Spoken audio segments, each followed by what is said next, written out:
So we've been living in Waikiki for a couple of months now, and honestly, it's been great. And we've been traveling all over this amazing island, but we realized we haven't really shown you our home, where we live. We haven't shown you the place around us, Waikiki. Yeah. Now that we live here, and we've seen a lot of the rest of the island, I don't think I would live anywhere else. When I first moved to the islands, I remember actively trying not to live in Waikiki. Yeah. I wanted to do everything I could to not live in a touristy area, and I thought, yeah, anywhere but Waikiki. Then I met Melissa, my eventual roommate, who was amazing, born and raised here, lived elsewhere for 6 or 7 years, and then decided to come back to Hawaii. I remember she would tell me stories about her family and friends wondering, why on earth would you live in Waikiki when you could live anywhere else on the island? And then she showed me around and I realized, yeah, I made a good decision. It's so close to the beach. If ever you're lonely, there's always people around. It's super walkable. Waikiki isn't for everyone, but for us, it's perfect. The point of this video is that we want to give you a tour of Waikiki.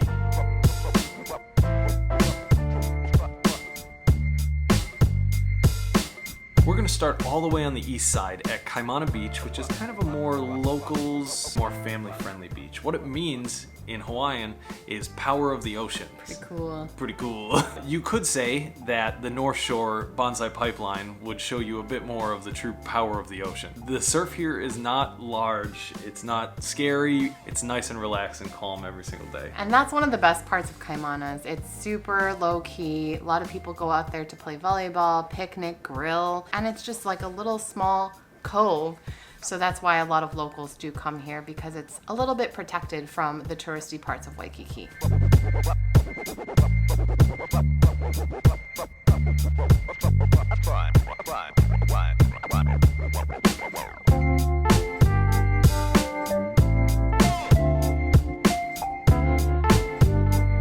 Moving in a little bit, now we're getting into the Kapiolani Park area, and this area is huge. Kapiolani Park encompasses the zoo, the aquarium, this huge open grassland right in front of Diamond Head. The Waikiki Shell, which is where a lot of open air concerts pre-COVID happened. All of this amazing stuff is all in this giant park, and this park is gorgeous. There's palm trees lining it in every direction. There's this beautiful road going right along the beach.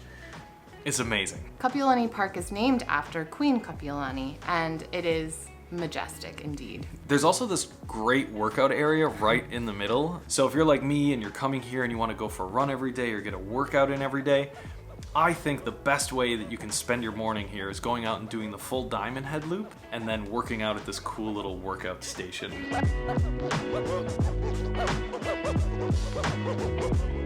Heading a bit more west from here, you're going to start to see the War Memorial, and then the aquarium, and then another beach. If you're looking for an area to just hang out for the day, maybe grill, go to some picnic tables, Kapilani Park Beach, which is right in front of Kapiolani Park, is a great place to hang out. While it takes a little bit more effort, you have to walk over a couple of bricks and walk from the grass to the beach, there's access there too. So if you're looking for a spot to really get away from everyone else, this is your place. And if you're looking for a spot to get out of the sun, like for this guy, that's a good place to hang out.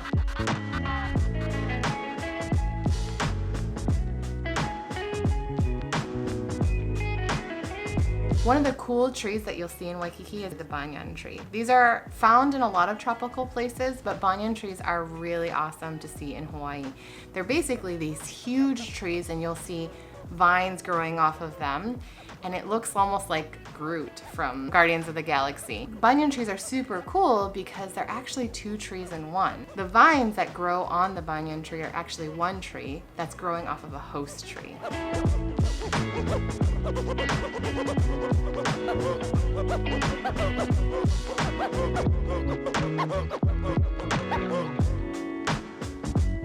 Queens Beach. This is actually our favorite place to hang out and where we spend most of our time. It's also incredibly close to where we're living, so that might explain why we spend so much time there. Normally here, you'll see the largest part of the beach is taken up by people playing volleyball, which I love being a volleyball player. There's always 4 to 6 nets being set up with people playing all the time. And then there's just this big, wide open stretch of beach that's just beautiful. You have to bring a hammock. The trees are just perfectly spaced apart from each other, and there's nothing more idyllic than just swinging in a hammock, in the breeze, looking over the ocean. Not only that, but they have free Wi-Fi, so you can just hang out and you can get some work done while you're here if you really need to.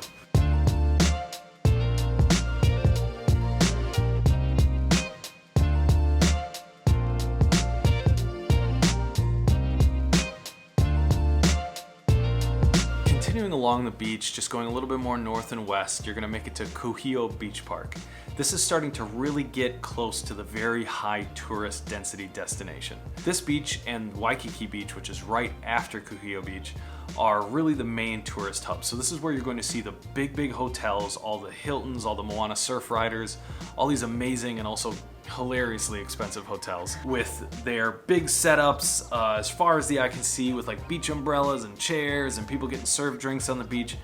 If that's the thing you're into, this is where you want to go. The cool thing about Kuhio Beach Park is there's an entirely huge area of just swimmable water. There's a huge wall that protects you from the ocean and the waves. So a lot of families with young kids will come out here, wade in the water.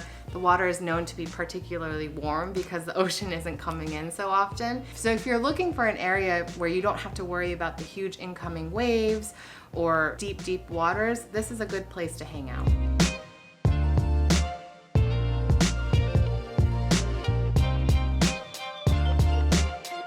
In between Kuhio Beach Park and Waikiki, out in the middle of the ocean, is where all of the surfing happens in Waikiki. You will see surfers just as far as the eye can see. This is a great place to learn how to surf. In fact, I would say one of the best places in the world to learn how to surf is right in this area. The waves are very gentle, very predictable, and there's so many different people that will teach you how to surf.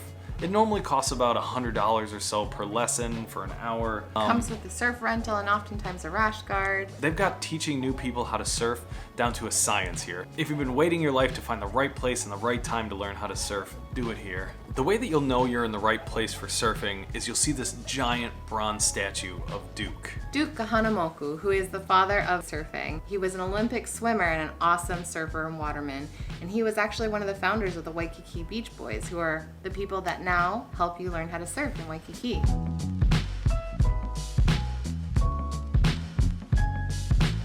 We've covered most of the beaches basically off of Kalakaua, which is the main street in Waikiki. It's named after King Kalakaua. Kalakaua is where you'll find all the beaches, all the hotels, all the fancy shops. Around here you're gonna notice a lot of really fancy shops selling incredibly expensive watches, Apple products, all sorts of other things. So if you're looking to do some of that shopping just a little bit north of Waikiki Beach, that's the place to go.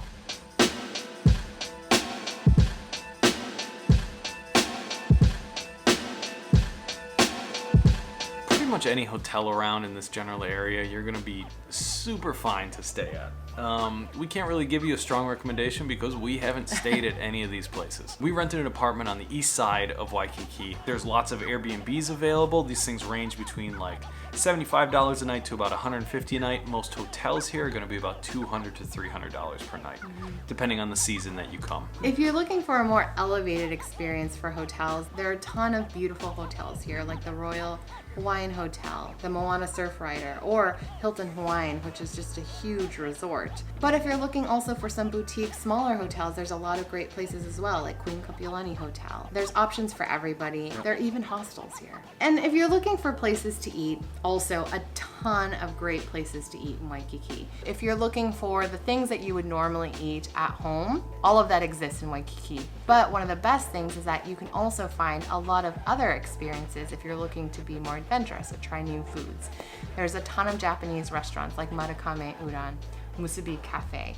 If you're looking for our favorite top 5 Waikiki cheap eats, check out our video. And it's not about being cheap. It's just about getting the best value for your money.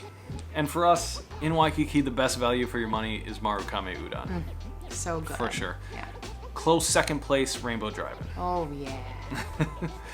Close third place, just getting a Spam Musubi from any ABC store. You're gonna be happy. It's $3. I would beg to differ. That's the top first one for me. Yeah. I sustained only on those for the first 2 years. Yeah, I mean, if you come here and you don't get a Spam Musubi at some point, I gotta say, you're probably doing it wrong.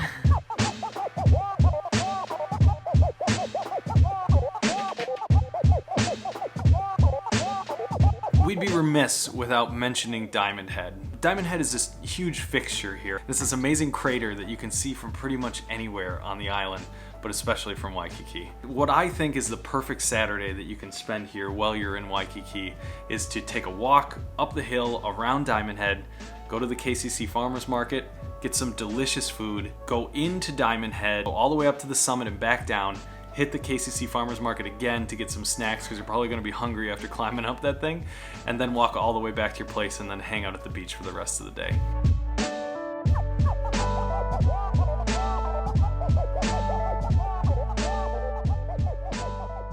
We're recording.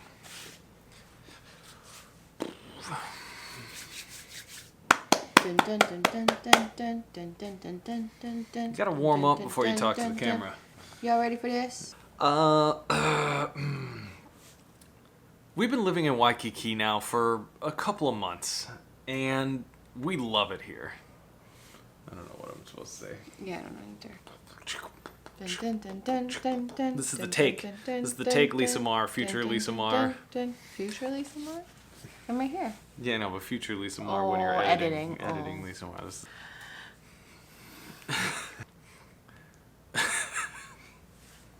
Don't look at that. Look at that. So good. Here we go. Here we go.